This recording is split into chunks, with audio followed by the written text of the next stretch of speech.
बच्चों, आज हम इस वीडियो में कक्षा 8 की गणित की जो कार्य पुस्तिका है, प्रखर गणित कार्य पुस्तिका, उसका कार्य पत्रक 81 हल कर रहे हैं। देखिए, इसमें पहला क्वेश्चन है, घातांक के नियमों का प्रयोग करते हुए निम्न प्रश्नों के उत्तर लिखिए। घातांक के नियमों का प्रयोग करते हुए इन प्रश्नों के उत्तर लिखने हैं। तो पहले घातांक के नियमों का प्रयोग करते हुए सरल कीजिए और उत्तर को घातांक के रूप में लिखिए। तो देखो, घातांक नियम का मतलब ये है कि जो ये देखो, इसका आधार है ना, ये एक जैसा है, ये बेस है इसका, ये घात है ऊपर, ये आधार है। तो आधार एक जैसे हैं, तो आधार एक जैसे होते तो घातें जुड़ जाती है, तो इसकी घातें जुड़ जाएगी। 6 और 2 कितने हो गए? 8। 8 और 7 15, इन 2 की घात 15। जब भाग होता है तो घातें घट जाती हैं, तो इस बड़े वाले घात में से छोटे वाली ये घात घट जाएगी, सेकंड वाली। इन पहले वाले घात में से हमेशा दूसरी वाली घात घटती है, भाग होता है तो 6 में से 2 घटाएंगे तो पी की घात 4 आ जाएगा। इसमें भाग है तो पहले देखिए, ब्रैकेट होती है, घातें गुणा होगी, यानी 2 को 4 से गुणा किया 8 हो जाएगा, 8 हो जाएगा। फिर 2 की घात 8 और फिर ये 8 उसमें से घटेगा, यानी ये पहले 6 की घात 8 हो जाएगा, फिर ये 8 दूसरे वाला 6 की घात 8, तो 8 में से 8 घट जाएगा, तो ये 2 की घात 0 आ जाएगा। जब किसी के 2 की घात 0 होती है तो उसका उत्तर मान 1 होता है। कोई भी संख्या हो जिसके घात 0 लगी हुई ऊपर, इसका मतलब उसका मान 1 होगा। फिर यहाँ देखिए, y की घात 20 भाग 2, तो मतलब पहले इसमें से क्या हुआ, पहले ब्रैकेट हल होता है तो 20 में से 2 घट जाएगा क्योंकि भाग है, तो y की घात 18 आ जाएगी, y की घात 18। फिर दोबारा क्या होगा, y की घात 18 के गुणा में 5 है, तो ये गुणा में आता है तो घातें जुड़ जाती है। 18 और 5 कितना हो जाएगा? 23 हो जाएगा, 23 हो जाएगा।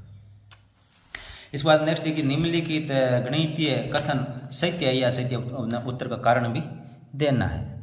तो ये 5 की घात 3 और 3 की घात 5 है, तो इसमें असत्य है क्योंकि 5 की घात 3 तो 125 होता है, और 5 की घात 3 की घात 5 क्या होता है? ये 243 होता है, तो ये इस तरफ नहीं होगा, ये ऐसे होगा, इस तरफ होगा, यानी ये इस तरफ होगा, तब सत्य होता है, ये असत्य है।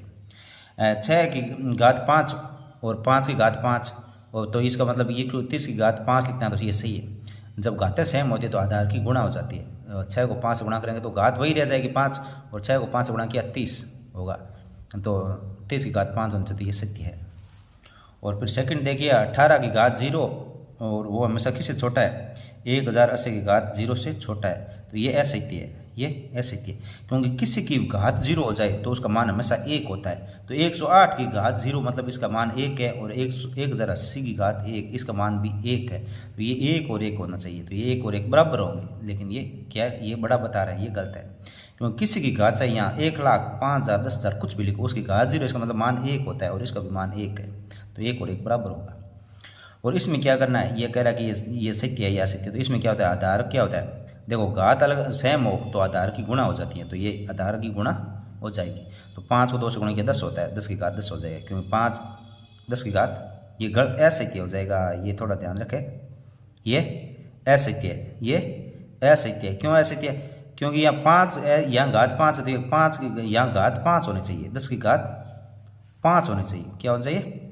10 की घात 5 होनी चाहिए, क्यों घात वही रहेगी, बस आधार होगा, गुणा होगा, तो ये असत्य है, ये असत्य है।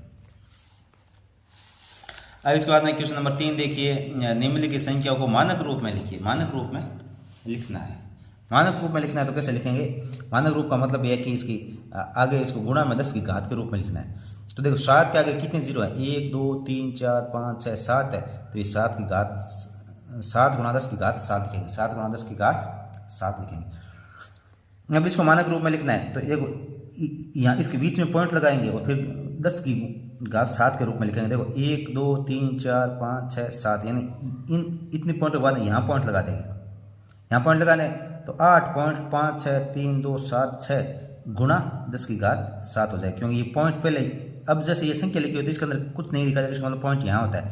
फिर जैसे जैसे पॉइंट इस तरफ जाएगा इतने ही 10 की घात लगती जाएगी, तो 1 2 3 4 5 6 7 अपने यहाँ पे लेके आ गए इसमें, देखो तो ये 10 की घात 7 हो जाएगा। इसमें ये पॉइंट यहाँ है, यहाँ से देखो इस तरफ यहाँ तक लेके आना है, 1 2 3 4, तो ये सेम टू सेम लिखेंगे और 10 की घात 4 लिखेंगे। देखो 5.76928 ये पॉइंट यहाँ लेके आ गए तो 10 की घात आगे 4 लग जाएगा। इसमें पॉइंट यहाँ से यहाँ आएगा तो ये 10 की घात, ये 3 अंक इधर जा रहा है, तो ये मतलब 7.00003 गुणा 10 की घात 3 हो जाएगा। और फिर इसमें भी इस प्रकार देखिए, ये पॉइंट यहाँ से इस तरफ आएगा, 1 2 3 4 5 6 7 8 9 10 पॉइंट इधर आ रहा है, तो 8.9898989898 गुणा 10 की घात 10। और इसमें पॉइंट यहाँ से यहाँ तक लाना, 1 2 3 4 तक आए तो 10 की घात 4 हो जाएगा, और पॉइंट ये यहाँ से यहाँ जाएगा। इसी प्रकार इसका क्वेश्चन नंबर 4 देखिए, निम्नलिखित संख्याओं को सामान्य रूप में व्यक्त करना है, सामान्य रूप में व्यक्त करना है। तो इसमें सामान्य रूप में यही है, ये पॉइंट है, ये 10 की घात 5 है, मतलब ये पॉइंट यहाँ से है ना 5 इधर लेके जाना है, 5 इस तरफ, पहले वाला में देखो इस तरफ लेके गए थे, 10 की घात के रूप में लिखा था। अभी 10 की घात इसको हटाना है, यानी पॉइंट कहाँ है, इस तरफ लेके आना है, 5 तक लेके आना है। तो ये 1 2 3 4 तो ये हो जाएगा, एक 0 और लगा देंगे तो ये 5 तक इधर आ जाएगा। और इसमें पॉइंट यहाँ से हटा के 2 तक इधर लेके जाना है, तो 2 ये यहाँ से हट के ये यहाँ जाएगा 360.5। और ये 5 तक इधर लेके जाना है, तो 1 2 3 4 तो ये हो गया, एक 0 और लगा देंगे तो ये क्या पॉइंट बाहर चला जाएगा। और इसमें 2 तक लेके जाना है तो ये 985 होगा, क्योंकि 2 तक यह है तो 985 हो जाएगा। उसके बाद में क्वेश्चन नंबर 5 है, सत्य और असत्य बताना है। तो a की घात m गुणा a की घात n गुणा a की घात p, यानी इनकी तीनों घातें जुड़ जाएगी, तो ये जुड़ा हुआ है तो ये सत्य है। और इनमें घातें घट जाती है तो ये घटा हुआ है, लेकिन इसमें असत्य क्यों है, क्योंकि यहाँ m और n, m में से n घटता है, पहले वाले इसमें से ये घटेगा हमेशा। m माइनस n होता तब सही होता है, लेकिन ये n माइनस m है तो ये असत्य है। a की घात m और फिर उसकी घात n, तो a की घात m गुणा n होता है, ये सत्य है। और फिर a की घात 0 बराबर 0 होता है तो ये असत्य है, ये